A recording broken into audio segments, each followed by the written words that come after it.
ओम शांति।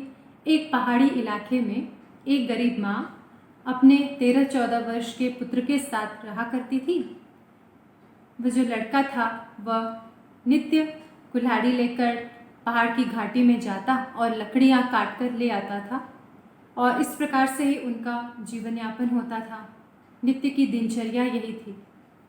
एक बार वह लड़का कुल्हाड़ी लेकर पहाड़ की घाटी में गया और एक दिन लकड़ी काटते हुए उसने घाटी में ज़ोर से आवाज़ लगाई।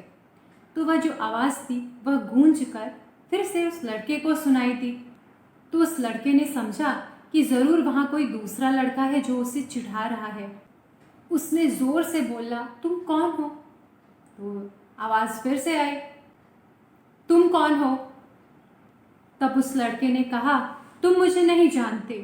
तो आवाज़ आई, तुम मुझे नहीं जानते। लड़के ने ललकारा, मैं तुम्हें देख लूँगा। तो फिर आवाज़ आई, मैं तुम्हें देख लूँगा। फिर लड़के ने कहा, मैं कुल्हाड़ी से तुम्हारे टुकड़े टुकड़े कर दूँगा। तो फिर उसे एक आवाज़ आई कि मैं कुल्हाड़ी से तुम्हारे टुकड़े टुकड़े कर दूँगा। अब उस बालक को निश्चय हो गया कि घाटी में ज़रूर कोई दूसरा लड़का है जो उसे चिढ़ा रहा है और वह नाराज़ होकर लौट गया। लौटकर घर जाकर उसने अपनी माता को सारी बात बताई। तो माता ने उसे समझाया कि बेटा, अब कल जब तुम जाओ तो उसे बहुत प्यार से बात करना, तब देखना क्या होता है। तो लड़का मान गया। वह अगले दिन गया उसी स्थान पर और बोला, दोस्त मैं आ गया हूँ। तो आवाज़ आई, दोस्त मैं आ गया हूँ। फिर लड़के ने बोला कि तुम परमात्मा के बच्चे हो, चलो मेरे साथ मेरे घर चलो। तो उसे फिर वही आवाज़ आई कि तुम परमात्मा के बच्चे हो, तुम मेरे घर चलो। अब वह लड़का बहुत प्रसन्न होकर खुशी खुशी घर गया और माता को सारी बात बताई कि वह लड़का अब मेरा दोस्त बन गया है और वो मेरे घर भी आएगा और मैं भी उसके घर जाऊंगा। तब उसकी माँ ने उसे समझाया कि बेटा, जैसा व्यवहार तुम करोगे वैसा ही व्यवहार तुम्हें मिलेगा। जैसा हम बोते हैं वैसा ही हम काटते हैं।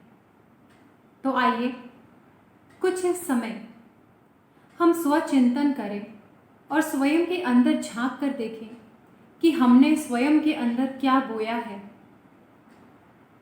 क्योंकि यदि हम गुस्सा, चिड़चिड़ाहट काट रहे हैं, अर्थात सूक्ष्म में हमने यही बोया है, तो आइए हम फिर से आत्मनिरीक्षण करें एवं कांटों को निकालकर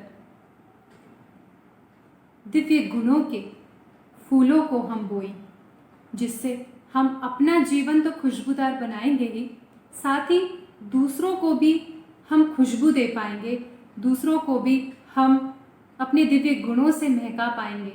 धन्यवाद। ओम शांति।